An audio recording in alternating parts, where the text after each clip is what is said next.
Van মেরামতের কথা বলে বন্ধু সেজে ডেকে নিয়ে অটো ভ্যান চালক সুজন হাওলাদারকে নৃশংসভাবে হত্যার অভিযোগে মূল ঘাতকসহ দুইজনকে গ্রেফতার করেছে police bureau of investigation PBI Dhaka জেলা।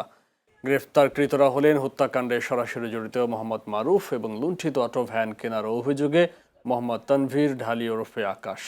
পিবিআই জানিয়েছে গ্রেফতার দুজনেই আদালতে ফৌজদারি কার্যবিধি ১৬৪ ধারায় স্বীকারোক্তিমূলক জবানবন্দি দিয়েছেন।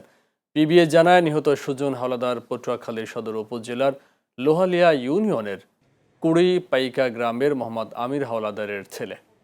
পরিবার নিয়ে তিনি কেরানীগঞ্জের আগানগর এলাকায় ভাড়া থাকতেন।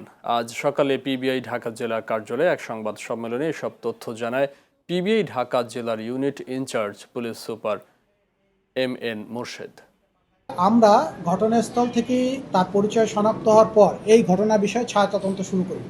ছায়া তদন্তের এক পর্যায়ে আমরা কিছু তথ্য পাই যে এই ঘটনার সাথে সংশ্লিষ্ট যে সন্দেহভাজন আসামি সে মাদারীপুর গিয়েছে এবং সেখান থেকে পরবর্তীতে আমাদের টিম ওই দিন রাতে গিয়ে মাদারীপুর থেকে তাকে এই অটো ভ্যান এবং যার কাছে সে অটো ভ্যান বিক্রি করেছে তাকে সহ আমরা গ্রেপ্তার করতে সক্ষম হই।